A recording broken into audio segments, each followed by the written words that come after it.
PowerPoint.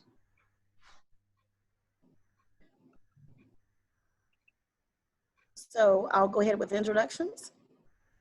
Good morning. Thank you all for being here this morning. This is our Spring ISD Summer Bridge program. I am Dr. Mason, college counselor at Carl Winchie Senior High School, and it is a pleasure for me to be part of facilitating to you guys a program that's designed just to give you some information. Of course, we're going to have lots of information for you guys for throughout the year, but to give you some information about some colleges and universities, maybe to help answer some questions that you all may have. We have two college recruiters to present this morning at 9 a.m. to you guys. I'm going to introduce them one at a time. So the first one that we are seeing today is Ms. Brooke Morgan. She is a recruiter for University of Houston, Victoria. So I'm going to yield the floor and let her give you some information. And thank you all again for coming. I'm sure she's excited to talk with you guys. Good morning, y'all. Can y'all see my presentation okay? Does it look right on y'all screen? Can y'all see me? Yes, we can see you. I can see y'all can see my PowerPoint as well? Yes, we see it. Okay, awesome. I'm always so paranoid that it's not going to come through. Okay, well, let's get started. Welcome. I'm Brooke Morgan. I am the student recruitment manager for the Houston and Dallas-Fort Worth markets for the University of Houston, Victoria. And while I do manage the recruiters in Houston, I do actually work with students in the North Houston territory. So if you're a Spring ISD student, then you're one of mine. I'm really excited to introduce y'all to UHV today. If you're unfamiliar with UHV as a school, we are the newest and the smallest school in the University of Houston system. We were founded in 1973. And UHV started honestly as an education access school. Before 1973, the people in Victoria, Texas, and the surrounding region didn't have an institution where they could earn a four-year bachelor's degree. So we were created specifically for that reason. And since we aren't actually in Houston, we're in Victoria, I thought it might be helpful to give y'all a little bit of a geography lesson this morning. So if you're not familiar with Victoria, we're about 150 miles southwest of Houston along the 59 corridor. Victoria, once you get there, is a pretty small city. It's not anything like Houston. We have a population of about 50 to 60,000 people. So if you're looking for a place to go to school that's a little bit smaller, a little bit slower paced, Victoria is definitely a good option. We're pretty centrally located in relation to other big cities in Texas. So we do get a ton of students from the Houston area. But if you're have friends in San Antonio, or if you have friends in Austin, we're less than 150 miles away from those cities. So we do get a students from those areas as well as our students love to visit the Gulf of Mexico and those other cities just as a big getaway, because sometimes Victoria, you want to go back to the whenever you look at UHV as an institution and you ask the students who go there, if you ask the students why they picked UHV, you usually come down to four different categories or four different reasons why a student chose UHV and chose to be a Jaguar. And the big four categories would be personal attention. We're a really small school. We have just over 4,000 students enrolled, but we're a public school. So we have public affordability, but personal attention of a small institution. Students will also usually pick us for convenience. We have a lot of technology-based teaching modalities, a lot of different degree plans that are catered to the modern student who likes to learn in modern ways. And then also we have a lot of unique traditions. UHV is a new school, so our campus culture was founded as an education access school, was founded as a first-generation serving institution. So we have a lot of unique teaching traditions, and being so new and only having freshmen on campus for such a short time, a lot of those traditions are still being formed. We have a phrase at UHV, it's called make your mark. And we really, really, truly believe that new students who come to UHV can make their mark and make traditions just like the students who founded the school. So we're going to talk about just all of the 4 different reasons that students pick UHV, and I like to start with the one that's for most families the most important, which is affordability. UHV is one of the most affordable schools in Texas. If you're a full-time student, you only take 12 hours, but we typically recommend that freshmen take at least 15 hours or 5 classes their first semester. So our estimated cost calculator that you're going to see on the screen is based on what you're recommended to take as a student. So 15 hours is around $4,000 for tuition and fees. And then our housing options. So if you are a Houston area student, you are required to live on campus whenever you get to Victoria. We do have a lot of we have 3 different residence halls on campus, and they're all kind of in this community called Jaguar Village. We see most of our students living in Jaguar Hall. And there's a single occupancy room and a double occupancy option. Y'all, this year was very, very different. We're not doing any double occupancy rooms in order for students to stay safe whenever they're deciding to come to campus, but we're also not charging them the single occupancy rate. So regardless of whether or not a student signed up for a single occupancy room, they are being given that, and everyone's going to be charged the double occupancy rate. So a little bit of a discount. We're trying really hard to make sure that people feel comfortable both financially and in their health if they choose to come back to campus. I'm not sure next year what this is going to look like. Hopefully all of this is over, right? And we can go back to normal life, which means that you can have a roommate again and you can be in a double occupancy room, or if you still want your privacy, you can do single occupancy. So you'll see the prices for both. Whenever you live on campus, you are also required to have a meal plan, so that'll be about $2,000. And like, y'all, that's it. That's all you really pay for in college. Like, obviously you have your books and a few other bills that you have to pay, but as far as what you owe UHV, this is it. You'll notice that it doesn't cost anything to park your car or anything like that, so that's all free. So these are your costs to us. So you're looking at about $9,000 a semester, about $18,000 for the year. So when you're looking at a 4-year program, a 4-year degree with a bunch of like awesome opportunity, we're a really affordable school, especially given the size of our institution. And the size of our institution is why a lot of students pick it. Personal attention is huge for the first generation student, which is what a lot of our students are. We really, really believe that every student's educational progress is personal, which means that not every degree plan, not every class, not every modality is going to fit every student equally. And we kind of do keep a staff on campus that's 100% committed to an individual student's needs. So you have me, Brooke. I am your recruiter, and I'm here to help you all the way through the admissions process. But once you're actually on campus and once you're actually enrolling in classes, you also get the student success coach. So a student success coach is with you from your very, very first day at UHV to help you schedule your classes, and they're with you all the way through your sophomore year. We typically see that that is when students need the most guidance in college, whenever they're new at it, which makes tons of sense. And so we give you the same person for your first 2 years, which we think is really helpful in developing relationships. Now, remember, we're a really small school. We have about 300 freshmen every year and 3 to 4 student success coaches. So whenever you're looking at advising ratios, you really do have the opportunity to create a big relationship with both me, your recruiter, and your student success coach.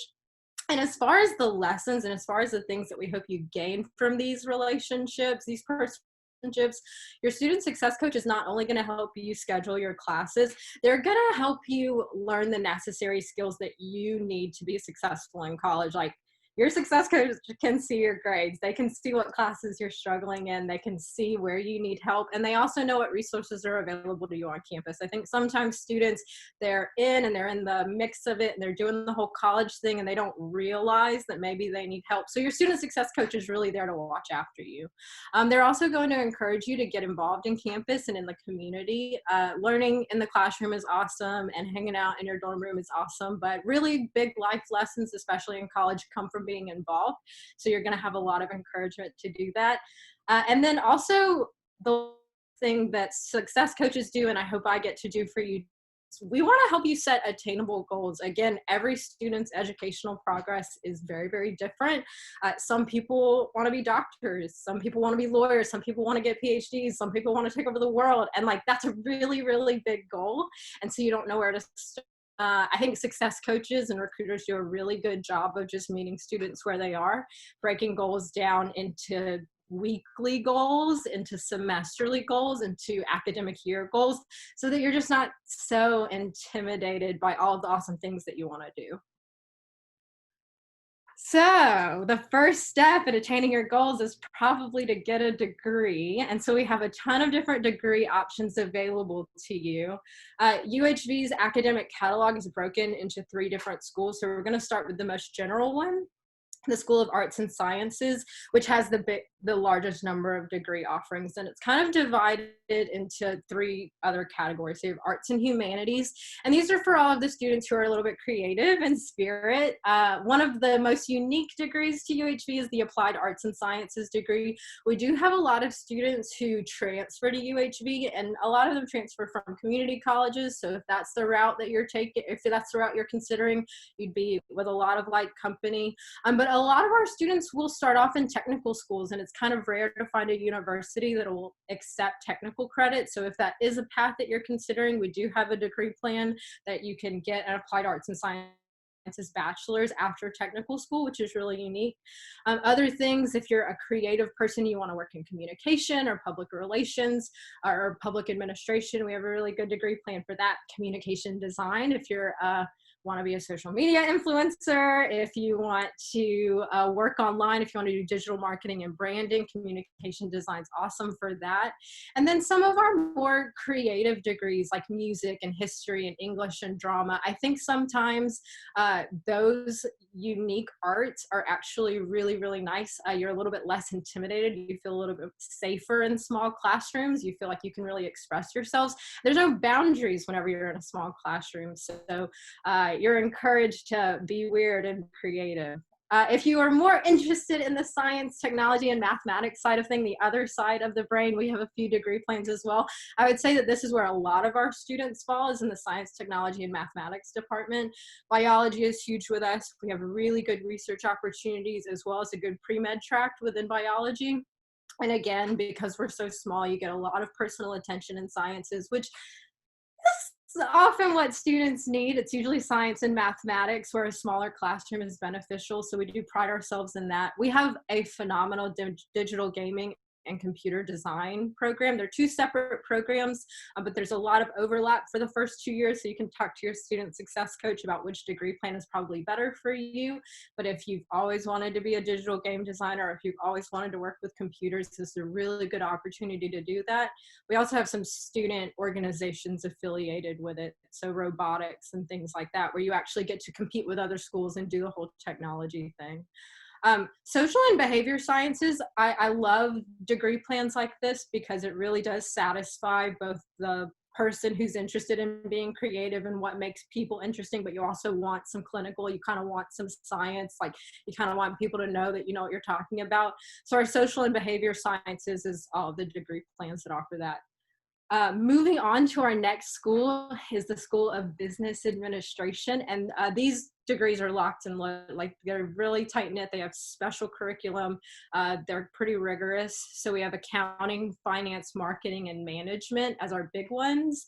And we all know what those are. If you like to work in the business field, if you want a corporate career, then these are really good options for you. We see a lot of students who know that they have an entrepreneurial spirit. They know that they want to hustle. They want to make that money. So general business is a really good place to start. If you are thinking about a business administration degree, a general business degree, that's awesome. But we do encourage all of our students to specialize in something. So economics, healthcare administration, human resource management. International business is really popular with us. I think sometimes students think that if you're going to study abroad, it means you have to be studying like a foreign language or an art degree. That's not true. Our international business students go to China every year. They did not go this year, but it is typically a study abroad option for those students. And then we also have supply chain management. So if logistics is your interest, then that's a really good degree plan. One other thing that I'll say, all of our School of Business programs are AACSB accredited. You'll hear that schools have different levels of accreditation, and it's hard to tell what is good versus what is not good. When it comes to business, that can be particularly tricky because it's a bunch of business people. They know how to sell stuff, so how can you trust them? But accreditations are a good place to look, and AACSB is, for the most part, considered the most prestigious accreditation on an international scale. So we're proud to have that. Our last school is the School of Education, Health Professions, and Human Development. I love this school because it really is all about making people better, whether that's educating them or making them healthier, taking care of people. So if that is your spirit, if that's what you want to do with your life, then maybe you're going to get a degree like this. If you want to be an educator, if you want to be a teacher, we have an early childhood degree. So that certifies you everything from kindergarten to grade 6. If you're interested in a slightly more mature demographic, we also have grades 4 through 8 as its own certification. And then if you want to work with people just like you and just where you are in your life right now, we have a secondary ed degree, and it certifies you in grades 8 through 12.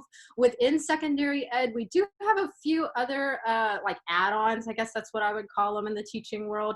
If you want to teach English as a second language, which is tremendously valuable in Texas and in the South US, you can get that as a certification, and it's just for grades 8 through 12. But if you also want to be a special ed teacher, we have an all-level certification for that. Kinesiology is super, super popular with us, and it is probably our most rigorous health science curriculum on campus. So if you're interested in PT school or chiropractor school or even medical school, we have a pre-allied health program as well as an exercise sports science degree. If you're more interested in the business side, like the sports management side of things, you can get a kinesiology degree, but have that as a concentration. And then again, if you want to be an educator, if you want to work with students, you can be a PE coach or a health coach or a physical education teacher and get a kinesiology degree, which is a little bit different than getting an education degree. It's a lot more science-based, which is helpful. And then finally, we have health studies. I think sometimes students do have the caring spirit. They do want to take care of people. They're just not sure in what capacity, and health studies is a really good place to start because you get an overview of the healthcare system. And sometimes students decide that they want to be in the healthcare system, but they don't want to be healthcare providers, which I can definitely understand. Sometimes you have a caring spirit, but you don't like blood. And I think that's fair. So health studies might be a good option for you. All of these programs are very challenging in their own rights, and we want to make sure that whatever it is you choose to do, that you have all of the tools necessary to be successful. We talked a little bit earlier about student success coaches and what role they play in your first couple years in your degree plan. They use a couple of different online tools, and I don't want to frame this as it being like in response to COVID. We got these platforms, Read and Write and Upswing, because we've always used these. We've always been used to working with students on an online platform. So Read and Write is one of my favorite tools. It's a Google add-on. And I mean, you might be the type of student who can read something over and over and over and over again, and it's just words on a page. It's just 5 words and doesn't make a sentence. It doesn't mean anything to you, but the second you hear it, you're like, oh, I know what you're saying now. Like, I just needed to hear it. So if you're an auditory learner, or vice versa, if you can hear something and it just is in one ear and out the other, and it's not until you see it that you learn, like, that's what Read and Write is all about. It takes the study materials that are in your classroom that you're given from your professors or what you find online, and it will flip to whatever modality you learn in. And again, this is something that we've always used. It's not something in response to online learning. It's always been a tool available to students, so our success coaches are used to helping you navigate it. And then also we have a lot of tutoring services online. So we have the Student Success Center, which is in our campus in Victoria. And we do one-on-one tutoring, group tutoring, it face-to-face, but Upswing is an online option. And again, this is something that we've always had. Students can do one-on-one tutoring sessions online. They can do group tutoring sessions online, and it's just through a different platform. And again, these have always existed. This is not in response to COVID. It's something that we've always been comfortable with using.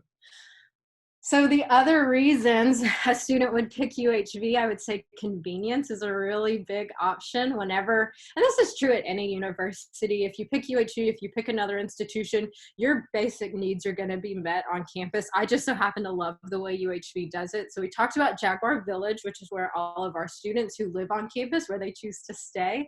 On campus, Jaguar Village is actually a little bit removed from campus. So you have a bit of a commute to get to the main building. It's a walkable distance for sure, but we do have a campus shuttle service that runs every 15 minutes. So if you don't have a car, or if you don't want to walk the half a mile to campus, the shuttle service runs every 15 minutes. And I kind of like that. It's like an opportunity for you to see people who live in your village and who have the same class schedule as you, but maybe I don't have the same classes. So it's a way to get to know each other. The shuttle service also runs to the grocery store a couple times a week. So if you don't have a way to get around, we got you covered. We've got your ride. It's your personal Uber that is very loud and is a van, but also all of our students who live on campus, we don't have our own gym facility on campus, but the Y is in Victoria, and all students do have a free membership. If you live on campus, you can go to the Y for free. So the shuttle service will bring you to the Y Monday through Thursday at different times during the day. So you can get your fitness on and not have to gain the freshman 15, right? Which brings us to on-campus dining. Yeah, how you gain your freshman 15. So when you live on campus, you are required to have a meal plan. We have two main dining facilities on campus. The first one is kind of like our cafeteria. It's an all-you-care-to-eat style dining experience. And their whole motto is like real food on campus. So it's real food. It's not like the cafeteria food that you're used to in high school. And I'm not saying it's like home cooking, mama cooking, but it is really good. And you are not going to go hungry on campus. Whenever you have an on-campus meal plan, you're going to have meals in the cafeteria, but you're also going to have like JAG bucks, which is basically money that can go to a few different vendors on campus. So convenience stores, we have a Chick-fil-A on campus, we have a coffee shop on campus. So your JAG bucks will go towards that. And then this is our virtual convenience is in direct response to the pandemic. We are choosing to open up campus. We are allowing students to return to campus at the end of this month. But if a student doesn't want to, they don't have to. But that means that we have to be able to educate them, which means that we need a lot of online options. So all classes are going to be offered for this year, and I would imagine for the foreseeable future, we're going to have a virtual option for all of our courses. So if you are a student and you are excited about going to college and you do want to be on campus and you're worried, the hybrid traditional model modality might be the one for you. This is smaller in-person classes, but you needed a set schedule. So for example, Monday, Friday at 9 a.m., you'll go to your traditional classroom, but let's say Friday, you don't feel so good, but you don't want to miss class, you can log in online still at 9 a.m. on Friday, and you're going to see a live stream version of your class. So you can stay in your dorm or you can stay wherever and still be in class without having to physically be there. Real time online is a little bit more separated from the hybrid model. So it's still going to be a set class schedule. You still have to log in at a certain time, except it's only online. You're never going to have a classroom to go to. But you still get like that interaction with your students and with your professors. It's a lot like a webinar. It's a lot like what we're used to right now. And then traditional online, if you've ever taken an online class, it's definitely the most like free flowing, where you don't have a set class schedule, but you do have a set assignment schedule. So if you've ever taken an online class, in all likelihood within college, you'll take at least one traditional online class. It's exactly what it sounds like. You don't have a classroom to be in. You don't have a place to log into at a specific time. You just have assignments to turn in. I know it is just so strange to see a bunch of pictures of groups of people standing all close and loving on each other like it is in the student life slide. I look at it and think, oh my gosh, I can't wait to get back to that. But I know that some people, they don't. But if you're like me and you're looking for student life, you're looking to be a part of a community again, we're so ready for it to exist. Trust me, student life is a huge part of UHV. We have all of the traditions that a lot of universities do, but remember, we're small, so it's already on a smaller scale. we have so many student organizations on campus. So campus activities boards, student government associations, homecoming court, Jaguar Day, which is how every freshman starts their Jaguar weekend, which is how every student starts their like freshman year of college by getting to know each other and like exploring campus all together. We have like endless student organizations on campus. Some are academic based. So if you are a student and you're in a certain program and you just want to be involved in an academic student organization, there's tons of opportunities for that. But also if you're interested in something a little bit more silly, like a film association or foreign language club or I don't know, Harry Potter appreciation, whatever it is that you're interested in, there's probably a student that's there for you. Remember, we talked all about how UHV is a community and you're going to be encouraged right from the get-go to get involved. And we want you to make sure that you have tons of options so that you're able to join something that you're passionate about. Athletics is also a big part of UHV's traditions. We are a member of the NAIA Red River Conference, so it's a tier below Division II. Our students are athletes. They are our student athletes. They are also scholarship athletes.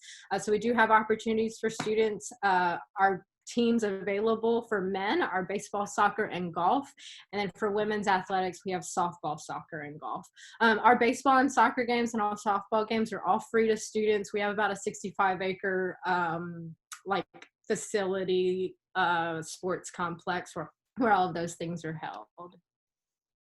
And y'all thought I forgot to talk about admissions requirements. Y'all thought I did, but I did not. I just find it kind of boring because I like to get everybody excited about how awesome UHV is. And then I want to tell you how awesome it is and then get you excited about getting in. So applications for fall 2021 are open. Because of the pandemic, we did go to test optional for the class of 2020. We don't have any intentions of bringing testing requirements back until the summer of 2022. So our temporary admissions requirements in response to being test optional are a cumulative unweighted GPA of 2.5, and then you have to graduate in the top 60% of your class. Now, if you don't have the GPA or if you're not in that class rank, we do have an admissions appeal option as well. But sometimes students, they don't have the GPA or they don't have that rank, but they do have a pretty okay test score. So if you do have the opportunity to take the ACT or the SAT, we will admit students based on the pre-COVID admissions criteria. And it's a 2 out of 3 model. So you have to have 2 of the 3 following criteria. So a cumulative unweighted GPA of a 2.0, graduate in the top 50% of your class, or have a minimum score of an 18 on the ACT or a 940 on the SAT. We have a few ways for you to experience UHV for yourself. So we have 3 preview days planned for the next academic year. The one in October is going to be virtual. We've already decided that, like, because of hurricanes, because of the flu, because of COVID, it's probably better to just stay in the online model since we're also comfortable with it now. So October 24th, if you are free, we would love to see you at Jaguar Day virtually. And then we'll have 2 more in the spring. There's one February 20th and another April 17th. We haven't decided whether or not those are going to be virtual. If the world is different, we would love to have students on campus again. If you are interested in details about our Jaguar Days, or if you just want to schedule a good old campus tour, the links are there. It's uhv.edu/jagday or /visit. And thank y'all so much. It was wonderful talking to y'all. If you have any questions, please let me know.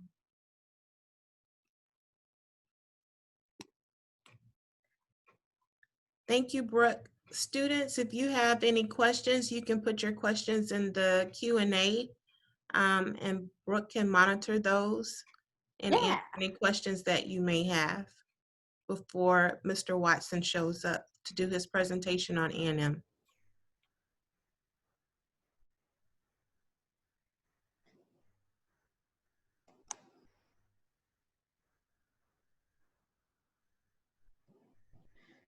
Sorry, guys, I was talking to Carlos for just a second, so I'm a little off track.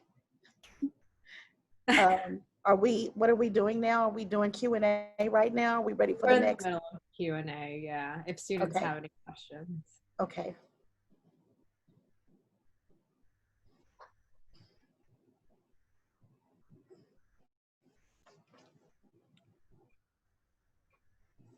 Students, this is a reminder that the video, the webinar is being recorded and it will be posted to the College Readiness website. So if you don't have any questions now, but some that may come up later, Brooke's information is also going to be posted along with the webinar. And so that you may be able to reach out to her later with questions. Yeah, questions about UHB, questions about whatever. I love to talk to students about college. Thank you, Brooke. Of course. Dr. Mason? Ready? Yes, ma'am. Okay. And I want to just take a second also to introduce Dr. Powell. I did not introduce her at first.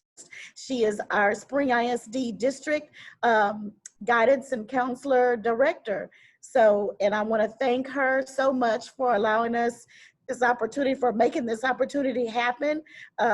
She knows that if it wasn't for her help and expertise and a few other things, that this probably wouldn't have happened so smoothly. So thank you so much, Dr. Powell. And I want to go on to introduce Mr. Eric Watson. He is our Texas A&M recruiter, and he is always anxious to talk to our students in Spring ISD about Texas A&M and their programs that they have to offer. So I'm going to yield the floor to him. And thank you, Mr. Watson, for coming and joining us. Thank you, everybody. This is always a pleasure to present to Spring ISD. Been recruiting with the school district for many years, and always have had wonderful students that have gone on to do great things, that have come to Texas A&M and have done, great things over the years. So I always want to continue that tradition. Hopefully you can see my howdy slide there, the first slide that's up. So I do have a presentation. We'll kind of go over a number of different things. Again, my name is Eric Watson, Senior Regional Advisor with the Texas A&M Houston Perspective Student Center. That is here in Houston, and is an office that is available to students and families and counselors that want to come and get more information about the university. We just opened back up yesterday. So yesterday was my first day back in the office officially. And we're on kind of a skeleton crew for a good while. So, but we are receiving visitors to the office. You just got to mask up and face guard up and shield up and all those other good things if you do decide to come to the office. But I'm going to go ahead and get started here with the presentation. I do want to kind of jump right into some of those updates that we have going on right now. Probably one of the biggest ones that students and families want to know is Texas A&M doing what they're doing with the test. So we have decided to go test optional. Basically, that means you do not have to submit an SAT or ACT to Texas A&M University to complete your admissions file. If you do, that's perfectly fine. We'll take it into consideration. But if you do not, it will not impact you either way. I would definitely say, and what we're saying is if you have a great score that you're super proud of, go ahead and submit it. It can't hurt. It can definitely help you on the, on the academic scholarship side of things as well, which will still be considering test scores for scholarship purposes. But as far as admissions goes, you do not have to submit an SAT or ACT this year. And this may be only for this year, but time will tell. Grading policies, we do have some districts that are kind of going to a pass-fail. If that happens to be something that Spring ISD is considering, again, that's not going to impact a student in the overall admissions process. Our deadlines really haven't changed from the previous year. We have the engineering priority deadline of October 15th. The admissions and scholarship deadline remains at December 1st. And with the FAFSA and the TASFA December 15th priority deadline. We did move our start date back. So if any of you tried to apply July 1st, you realize you could not access the A&M application. That's because we moved it to August 1st. Just to give folks a little bit of time and get ready, and for us to kind of get ready. But the application is opened up August 1st. Currently, we have probably in the area about 1,500 applications already submitted. So we are well underway. We want you guys to get into that group of early applicants as well. So get those applications started, get them submitted to Texas A&M. We are hosting a number of virtual events. and that's kind of the way things are going to be going for a good while. Our office is hosting virtual events. The university is hosting different virtual events through the academic colleges. And so we really encourage you guys to check your emails for invitations, especially if you're already in our system, or if you're an applicant, you're going to get those updates from us periodically throughout the semester, and be able to participate in these webinars and Zooms that we may be having for you, because they're all vital information to you as a prospective student, essentially because visiting campus is going to be kind of difficult this year. It may not be an option for a lot of students anymore. We are hosting virtual appointments, and so on our Houston Prospective Student Center page, you can sign up for a virtual advising appointment with an advisor that's going to be in the office. And so you can do that either in person or you can do it online, whatever's most convenient for you. So we can definitely hold these virtual appointments while you're at school if you wanted to do that in the counselor's office if you're going to be in school. Visiting campus, as I mentioned, will be somewhat of a challenge. The campus is open. We are receiving visitors, though in very limited numbers, through the visitor center. If you do come as a family or as a group from the school, you do have to register with the visitor center, and they do have protocols in place for how many people can come and what you have to do once you get to the university. You can do self-guided tours as well if you come on your own or with your family. There will be very few buildings that will be open to the public, just because we're trying to reserve those for the faculty, staff, and students. So there won't be just random students being able to just walk into a facility anymore. The colleges and departments will more than likely not be having advising sessions like they typically do. They're going to be doing more virtual advising, virtual prospective student informationals, which we definitely encourage you to jump on. And this is probably something that's relatively new, which we feel is going to be even better than you having to get to campus to do this. Now they're going to be having these things virtual. And so you can get virtual perspective information from engineering, from geosciences, from ag and life science, from education, and you never have to leave the comfort of your home or within the high school itself. We do have a lot of online resources available for everything that we're dealing with right now, as far as virtual tours, presentations that we put up on our admissions website. So there's the resources page, and then also just updates on the coronavirus and how that's impacting our student population. They will be returning to campus. We're probably at roughly 75% of our students are saying that they're going to be coming back for the fall semester. So you're dealing with 69,000 people. That's a lot of folks coming back to Bryan College Station here in the next couple of weeks. And they're probably starting to move into apartments and things, right now. But they will be back in College Station. And we have a lot of things in place for them once they get back to campus. So the campus has been updated and spread out and spaced out. A lot of outdoor things are going to be happening as opposed to being inside. So it's going to have a different look and a different feel as the students return to campus. To stay connected with us, make sure you subscribe to our aggiebound.com for events and programs and just updates about the process. Of course, when you're an applicant, you're going to constantly be getting these updates from myself as the recruiter and just from the Houston Prospective Student Center. So I've always assumed that people know where College Station, Texas is. A lot of people don't. I always get asked every time I come to schools, where in the world is College Station? So there we are. You can see it on the map. There's a little Reveille in the water tower that you see when you come into town. But we are, situated roughly, 90 miles or so from Houston, maybe 100 miles or so, an hour and a half to 2 hours, depending on what side of town you're coming from, if you've never been to College Station. But we're kind of like right in the middle of, Waco, the Dallas, Fort Worth area, Austin, Houston area, kind of that triangle. So we're conveniently located right in the middle of all those major cities. A lot of people don't know we have multiple branch campuses. And so A&M is a big system. Within that system, we have branch campuses, which are essentially extensions of College Station, the main campus. And so our newest campus is in McAllen in South Texas, which has a full 4-year university where students can graduate from that institution for certain majors if they want to, or we can send students down there for a short time through the admissions process. Texas A&M at Galveston is a branch campus, although very uniquely situated on the coast. It's specifically geared towards those that are interested in the maritime studies-based programs. Very small campus, about 2,600 students are residents there at A&M Galveston, has some great opportunities in 4-year degrees. Our campus in Qatar in the Middle East, which is an engineering school, beautiful campus, It's part of a university city, and so A&M has the engineering side. There's other universities that have like medical or business or other programs there. But we have the engineering school in Qatar, and that's a branch campus, which basically means you could apply as a freshman to go straight to Qatar if you wanted to. And then the A&M system itself is kind of like, think of it as a big umbrella of a gigantic school district. So we have 11 universities and 8 state agencies that are under the A&M system. And then our health science center, which is responsible for all of our health related professional programs like the medical school, nursing school, dental school, pharmacy school, things of that nature. So that's a little bit about the university and the system specifically.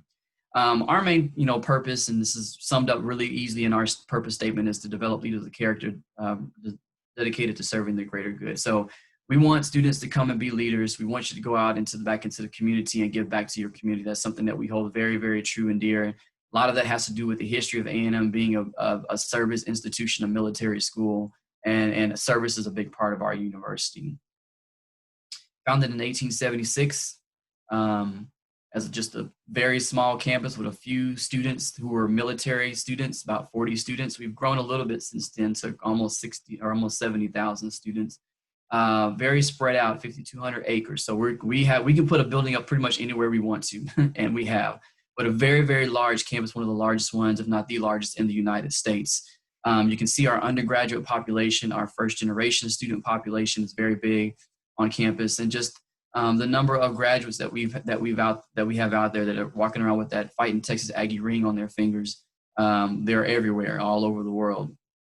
A few other accolades. I'm definitely always proud about our retention rate, and that's something that you definitely want to think about when you're looking at the institutions that you want to attend. Am I going to be successful, and how am I going to be successful, especially in that first year? And that's a big thing for our first generation students and our first time in college students of being successful, especially at a large state institution like Texas A&M University.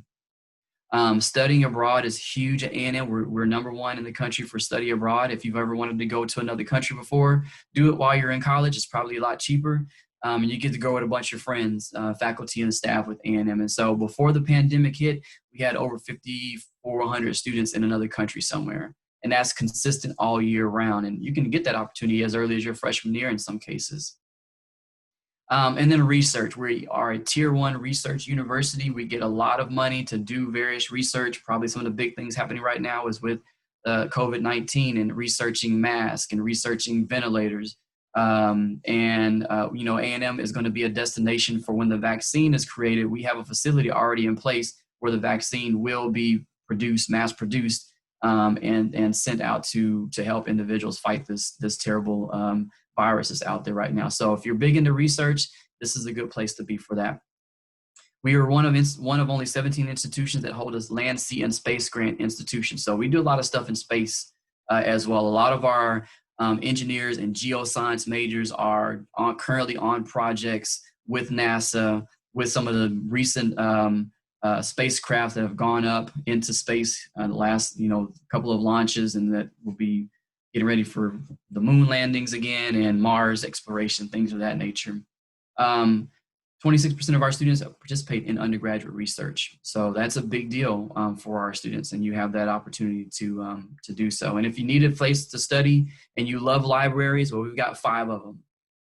Very large libraries on our campus. So there's plenty of space for you to spread out and study if you like the library concept. Often get students that always want to ask, what is this first year going to be like for me as a student? Am I going to be successful? Am I going to get connected? Because again, you are coming in with 10,000 classmates and upwards of 69,000 students. So it's a big place. So we have a lot of things in place to help students be successful during that first year. Of course, the first part of it is your new student conference and getting acclimated to the business side of the university, your classes, your advisors, things of that nature. And that's a mandatory 2-day session for all new students to come to Texas A&M. Then you have your Fish Camp, which is more about your traditions and how to be an Aggie and learning about the Aggie culture. That is going to be in a virtual format this year, but if it's not, it's usually a big 4-day camp out in Northeast Texas, a big campsite where you get brainwashed for 4 days into the Aggie way. And it's a lot of fun, really crazy times, but that's a good thing. The Department of Multicultural Services, where I basically spent most of my time at A&M, has a lot of great resources for connecting students on a cultural basis. They do have the Excel conference for incoming freshmen as well, and a lot of other great opportunities for students to get connected and get certificates and get leadership training and find really good student organizations that you might want to be a part of more on a cultural basis. And then our newest aspect is our Hullabaloo U, which is part of our new student success office at A&M, pretty much targeting that first year student and helping them be successful navigating and transitioning from high school to Texas A&M. And so there are specific courses and cohorts that all of our freshmen have the ability to be a part of, which is taught by A&M faculty and staff. And they go about teaching you understanding how to navigate Texas A&M University. So that's again for first year students. So getting into our academic colleges at A&M, we have 10 of them. And within these academic colleges are our majors. Hopefully we have what it is you're looking for. We don't have everything, but we have a lot more than what we used to have back in the day when it was just ag and engineering, which are still two very, very large aspects of Texas A&M University, but we've grown since then.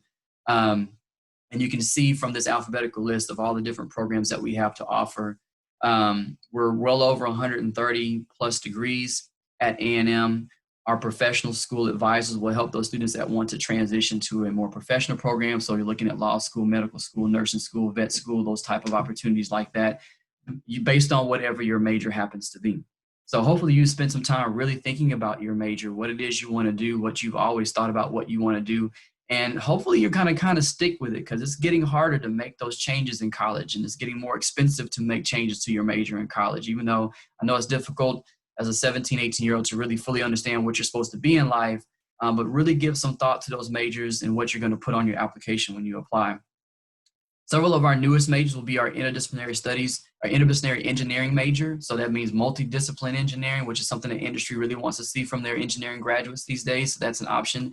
And then apparently neuroscience is like the thing. And so 3 of our academic colleges now have neuroscience, Bachelor of Science programs in the College of Liberal Arts, the College of Science, and in the College of Veterinary Medicine and Biomedical Sciences. So these are available right now for applicants to apply to. I had to look up exactly what translational and preclinical track for vet program is, but you can see what those individuals do with that type of a degree. So neuroscience has always been a minor at A&M under the College of Science. Now it's a full-blown and in 3 different areas at Texas A&M. Don't let that liberal arts fool you. That is a heavy STEM major in the College of Liberal Arts, okay?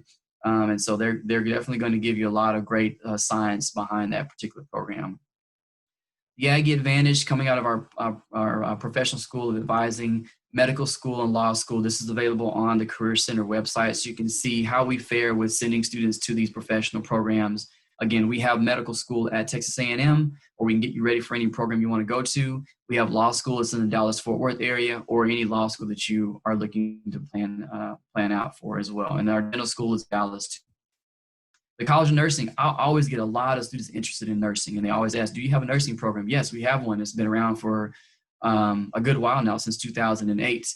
Probably the most popular majors is the traditional BSN program, which is sort of like a 2+2, so 2 years of prerequisite required, 2 years of to finish the BSN. We do offer an online RN to BSN program as well. So you as a student that are looking at nursing, we do have this. You will be in College Station, Bryan College Station area, but we do have 4 campuses for our nursing school. Not any in the Houston area right now, but but we have them in Round Rock and Lufkin and the McAllen area as well. We do have some affiliations with the medical center in Houston, but not as a nursing school program in that area just yet. So this kind of gives you some facts and figures of how popular our nursing school is.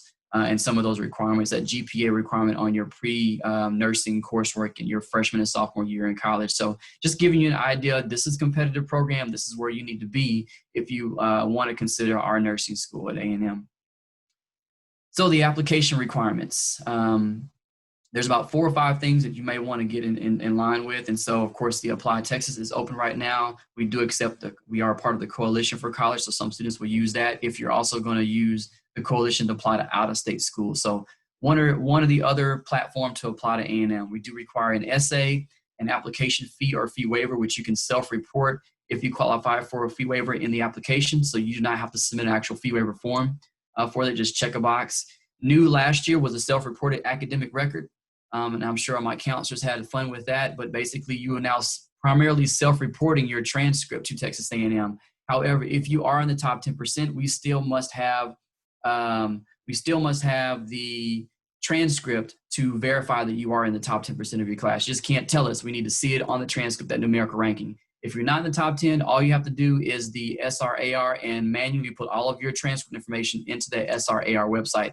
It is available now. It does take a while to do, so I would encourage you guys to at least go ahead and get started with that if you have access to your academic record, your freshman through senior year coursework and things of that nature.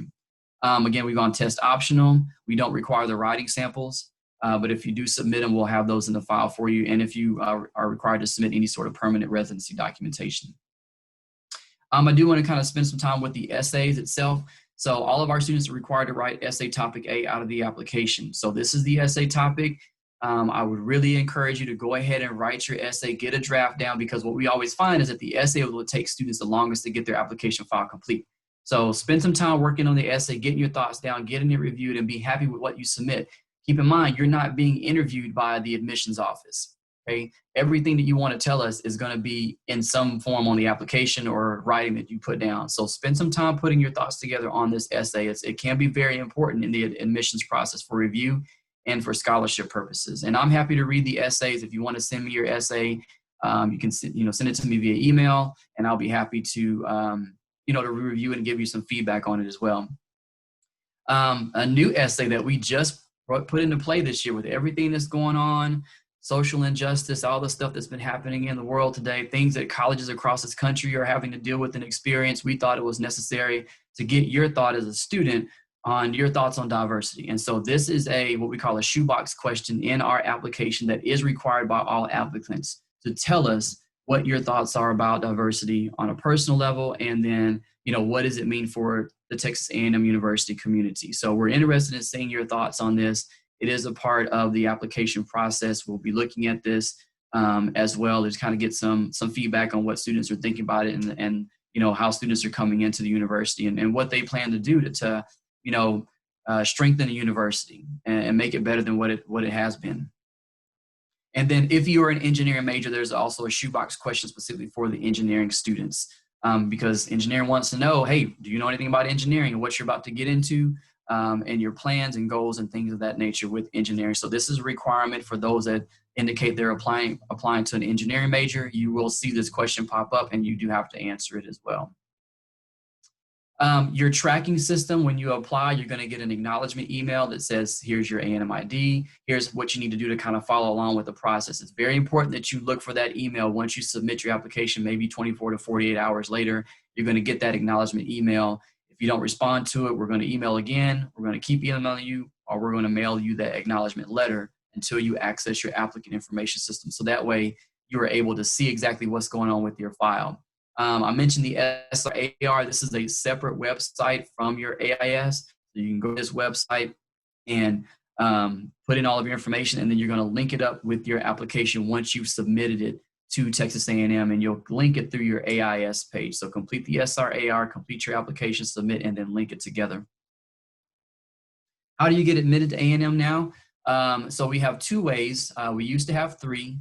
You guys are the first class that will not experience the academic admit category, which meant you were in the top 25% with certain SAT or ACT scores to gain automatic admission. Now for automatic admission, the only way to get in automatically is top 10%. Everybody else will fall into our holistic review process, which now that group will be much larger than it always has been, but hopefully it will create a more fair and balanced applicant pool when we're reviewing those students for admission to the university. So again, top 10%. Top 10% coming out of your junior year. We'll see that on your transcript that you have to submit, top 10 percenters, and you complete your application file, you're admitted to the university. Not necessarily to your major, because a lot of it depends on when you apply to the university, but you're admitted to Texas A&M at that particular time.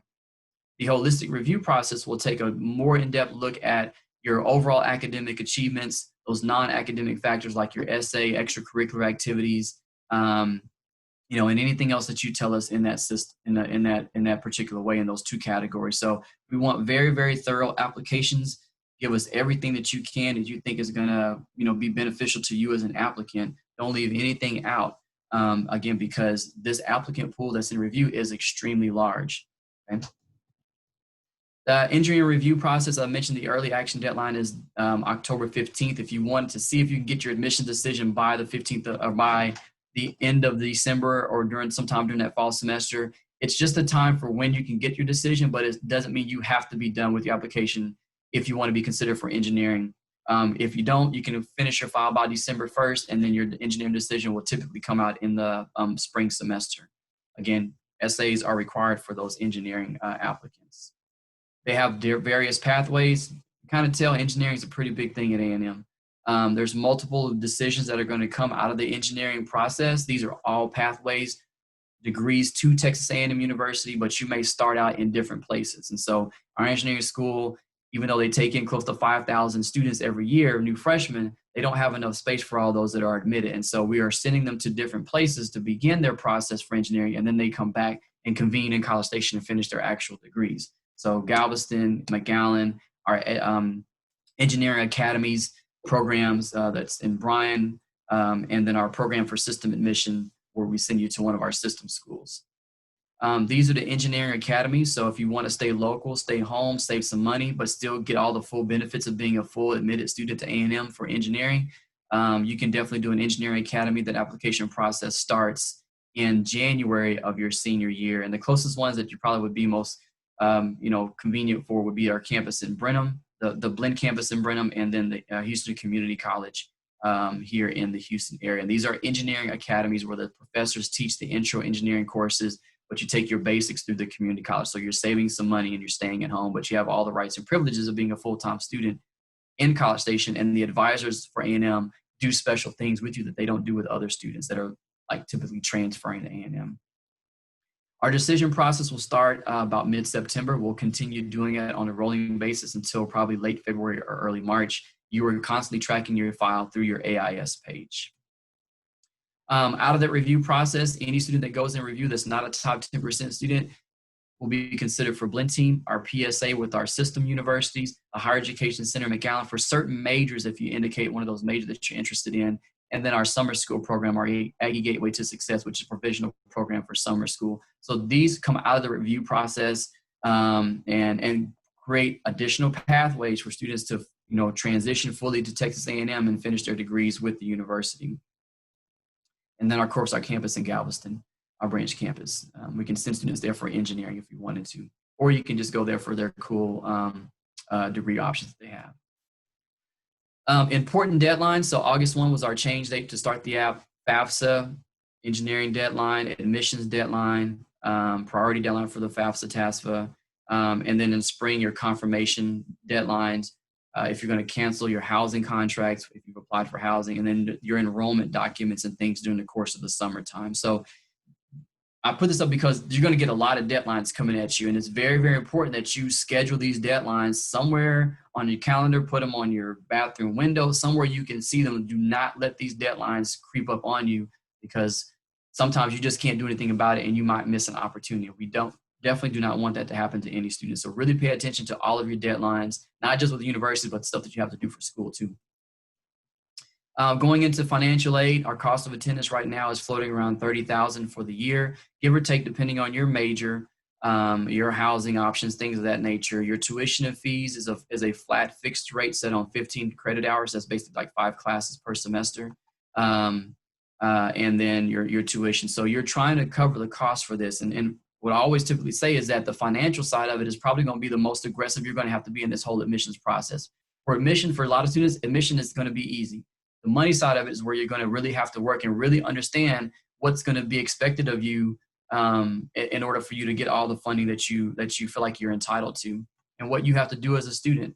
So, of course, the FAFSA process, go to that studentaid.gov website and start rehearsing and reviewing with the family what the financial aid process is. If you've never gone through it before, there's lots of resources and videos and handouts that will help navigate, understand exactly what this financial aid process is all about. December 1 is the scholarship deadline. You can go to our scholarships website to see the type of awards that we offer. And typically as an incoming freshman, they're either going to be academic, just general academic scholarships, or they're going to be need-based scholarships. So those are the 2 categories that we fall into. Any special groups, like maybe the Corps Cadets, the Terry Foundation, which we get a lot of students that get the Terry scholarship, the Brown Foundation. These are really, really great competitive scholarships that students can receive, but you have to make sure you get that application submitted by December 1st, okay? And it's I'm always surprised and shocked at how many students either forget to, or just for some reason just don't want to apply for college scholarships. Ask anybody that has ever gone to college before, and that's the last thing they don't want to end up having to do is miss an opportunity to apply for scholarships. Put that application in for scholarships. You have been warned. One of our successful need-based scholarships is Regents. And this year, we actually were able to up the amount per year. So it was $6,000 a year for our first generation students. Here's some of the parameters: first gen, household income of $40,000 or less. It's a limited amount, so you have to get everything in on time. And again, we're going to press this whole time aspect with the FAFSA, with your TASFA. Get in line first so that you are eligible for these types of funds. And a lot of our Spring ISD students will receive, our Regent scholarship. A few more things: housing is optional. Go onto the website to look at the virtual housing tours and look at the floor plans and price points and different options. There's always, a lot of our students put up YouTube videos and Twitter videos about what their dorm looks like. And so you can kind of get an idea what student life is like inside the dorms. There is no deposit. There is an application fee that students have to do. It cannot be waived and it's non-refundable. And you cannot apply for housing until you've been admitted. They have not started doing dorm tours yet. I think that will probably happen sometime in September, where students can actually come and see the actual dorms. So for the most part, go to a housing presentation virtually, go through the website and look at the dorms online. We do have a university honors program, which you can indicate on your application if you're interested in honors. Okay. We do have honors dorm on campus as well.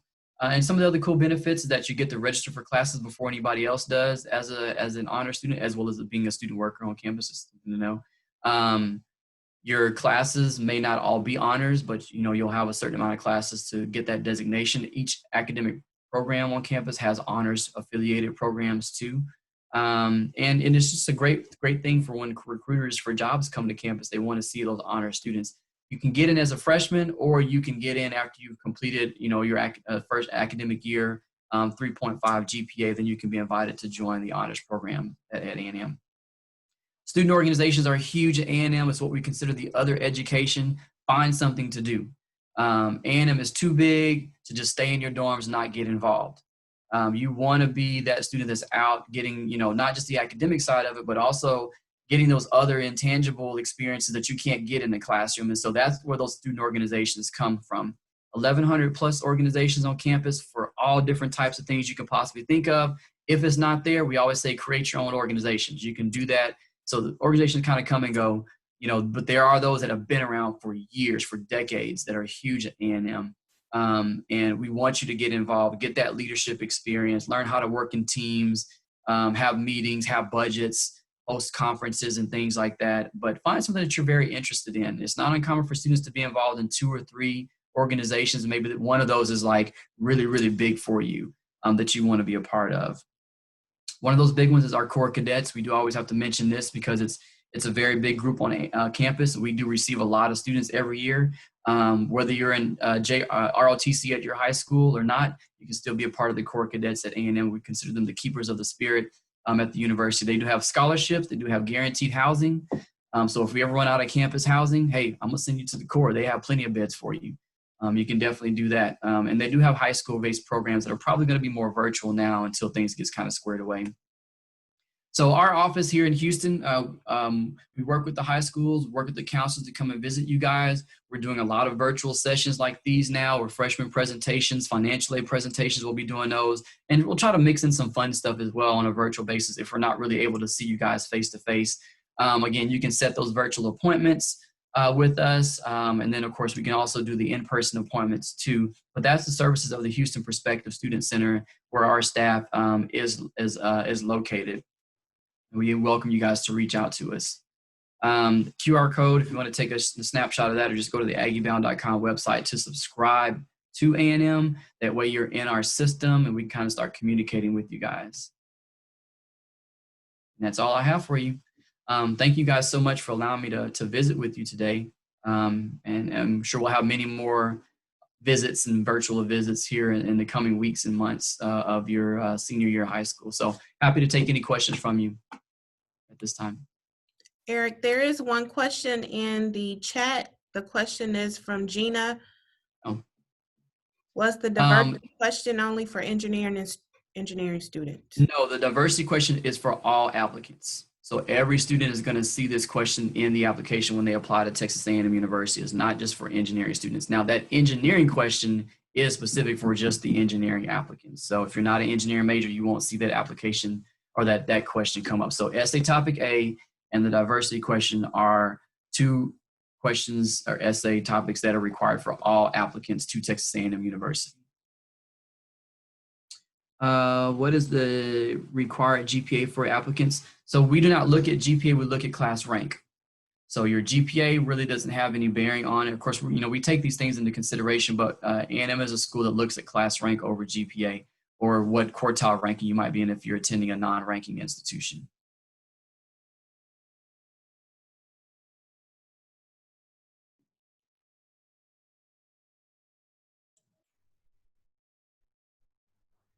Are there any other questions?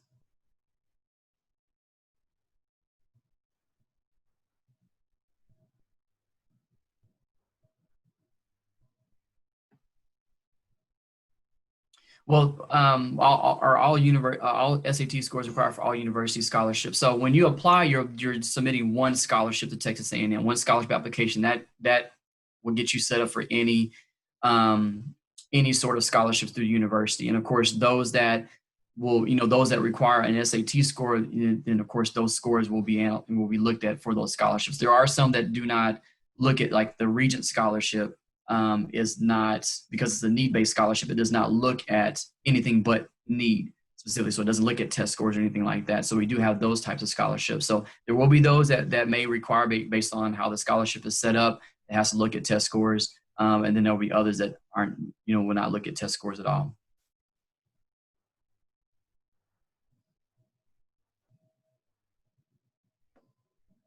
Oh, let me put my email in the chat box too. That way, if anybody needs to send me their essays, I'll be more than happy to review them. Brooke, can you also put your email address in the chat, just in case students may have questions about University of Houston Victoria later? They can reach out to you, please. Thank you.